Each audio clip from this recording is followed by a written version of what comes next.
So this is Dr. Omar, and I want to thank Chris for taking on the question which was raised: what advice can be given in order to live in the present? So I thought in a few minutes together, I would attempt to answer that question. Not as eloquently, let's say, as Christopher, but let's all maybe contribute our thoughts, our imaginations, and through those contributions, we can spark more inquiry. And that was, after all, the reason that I raised the question, is being curious to learn more and to be open to learn more from others. So my first observation is we can think of the present as a gap between moments in time. So the moment that just passed was present, but then it disappeared into the past. So we're talking about a continuum from the point of view of human cognition of time and space, as Chris mentioned. What's important, though, is on this continuum, we can think of it that the present is the gap between the individual moments. So the moment just past is the past.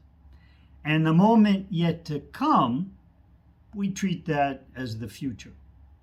So the gap in between those moments is the present. Now, the present, when it's being experienced, is outside time and space. It's neither past nor future. Something else. And as something else, it cannot be measured. We can't say that the present is 1 second or even a nanosecond. And what's really fascinating to me is that when our mind, and I like Chris's description of the difference between the brain and the mind, so no need to repeat that. The mind basically perceives, understands, is in that gap, in the present, in a way which alleviates time and space. It's the accessing, the participation in something else. To put words to it, we could say it's beyond time and space, but maybe it's underneath, or maybe it's through, to use the diagram that was shared by Apogee. So that's the first idea, is that the present is the gap between moments. Now, what happens? How do we experience it? And again, we're talking about something deep and profound that we're trying to wrap in language. And that brings on a secondary issue we're not going to get into, which is people's use of words and language sometimes differs. So, as you know, there are African tribes that don't have a word for blue. So when they look up at the sky, they describe it differently. And in fact, if I remember correctly, they have 17 or 20 words for green because they live in the forest. So words are challenging, to be sure. but it's what we have. These are the tools to communicate to ourselves and to each other. So the next idea is that we live, we are alive, our sensation of alive, as was described, is bodily. And whether you're focused on the heart, focused on the breathing, focused on the temperature of your skin, whatever it might be, you can confirm that you're alive in that gap. And of course, what happens is the gap between the moments gets extended. You keep breathing. Now, what's interesting, I believe, again, is that there's a different nuance, if I could put it that way, a different type of human experience, which is beyond time and space. Because as soon as you're alive in the body, you are in the moment to moment. You're in time and space, and we experience that through the five senses, or maybe the sixth, which I say is the voice, the sixth sense. So different from that is being alive in the gap. And being alive in the gap opens up the potential of timelessness. Well, we said it's neither past nor future, and we said it's somehow beyond time. So the word could be timeless. And another word we use when we talk about timeless is eternity. So that's why a feeling truly in the present, however you achieve it, typically is described later as serene, as silent. And so I would suggest that in some kind of way, in that timeless gap between the moments we call the present, as human beings, we are participating in consciousness. In a sense of pure consciousness, not the kind of clutter that goes on between mind and brain when we have an idea, even an ecstasy idea. It comes and goes, right? You try to grab it back, it's not quite the same. This is pure consciousness. And in that sense, in the present, the deep present moment, participating, accessing that kind of consciousness, we have traversed into what I call the collective consciousness. So now the third idea is that we have an individual consciousness, which we experience as individuals within body, therefore time and space. And we have an ability, we can train ourselves, as again Christopher mentioned, meditation, mindfulness is one way, maybe a near-death experience could be another way. So we move from individual consciousness to what I call a collective consciousness. And there's a third aspect. So to help you get it quickly is a metaphor. So we have a drop, and then we have the ocean. So the individual consciousness, the collective consciousness, and then there's also the infinite creator, who's responsible, we could say, that is flowing through all creation. And we perceive, those of us really alert, perceive that there is an intellect, there's an intelligence in the order and organization of all things. And we're told in the sacred text that there's not just one universe, there's at least 126,000 universes. Our single universe has been somehow measured to be 126 and 12.6 billion light years from side to side. That doesn't say anything about how deep it is, like a black hole. But somehow they've measured using time-space concepts, but they've measured call it the width of our universe. One universe is 12 billion light years, the distance that light can travel in a full 360-day period. Pretty gigantic, I would say, and hard to comprehend with our human intellect. So the creator of all of that is responsible for multiple oceans of consciousness. And it's been organized. That's why you can shoot rockets and, reach to the moon or Pluto or pass the sun without burning up, etc. So that's the third idea. And the fourth idea I'd like to share with you is that somehow we can understand this idea of presence connected to consciousness by a process.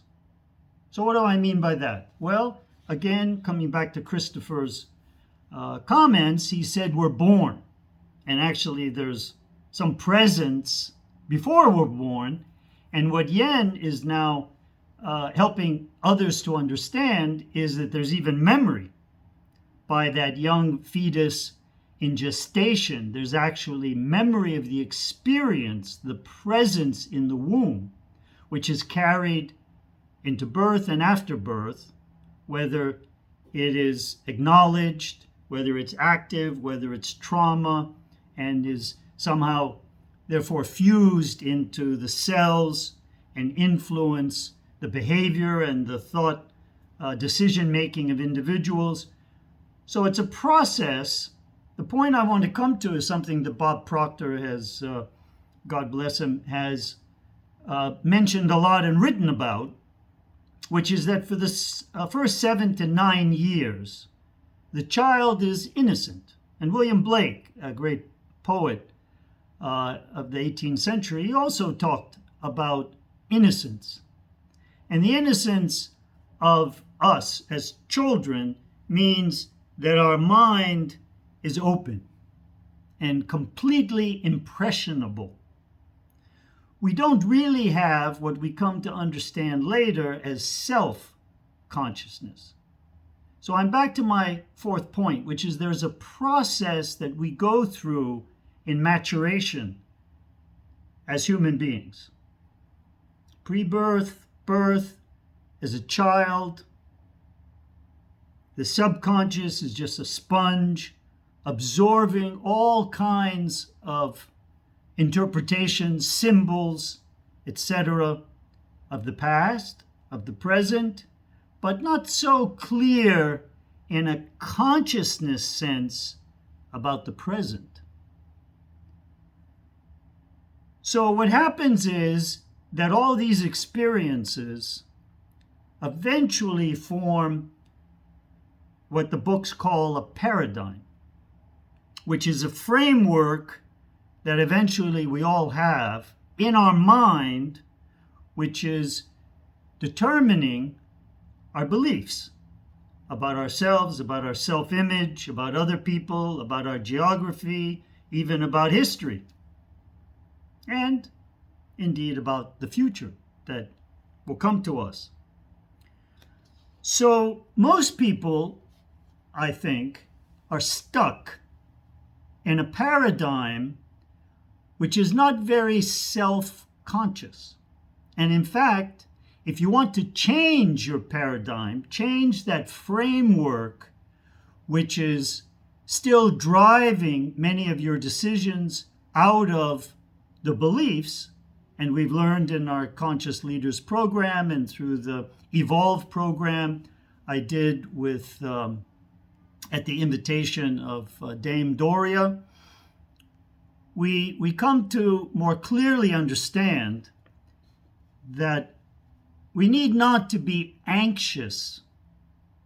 And this is a beautiful part of Christopher's comments, in my opinion, is why do most people shun or stay away from living in the present, living in that gap between moment, and they seem to prefer to live in the past, to hold on to regrets, to hold on to limiting beliefs.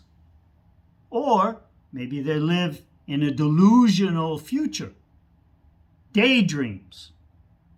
They're not setting goals and working with heavy commitment toward their own dreams as achievable goals. And the reason could be why they're stuck is because it's a kind of a painful, even a suffering, which is an ongoing pain, right? A suffering which is somehow comfortable. It's familiar. It's like getting up in the morning, not really wanting to go to work, driving the whole way, maybe an hour to get to the office. It's not a job you like, a boss who's abusive, let's say. Why do you do it? Well, you excuse that because you need the money. Or what are the neighbors going to say if you quit that job and do something else? You get the idea. So people, even though they're stuck, and they might, somewhere in their mind, they might recognize that. I feel that there's another dimension here, coming back to my use of the word consciousness. It is an unwillingness to give up the individuality of their consciousness into the collective consciousness I described as an ocean. So they hold on to being a drop rather than suffusing themselves into the serenity and a certain maybe ecstasy that is sustained of being part of a collective consciousness, which, by the way, that collective consciousness is eternal. So it includes all of the consciousness and the living, the present living that has gone on since mankind was first created and will continue in all likelihood. Of course, I don't know that for a fact.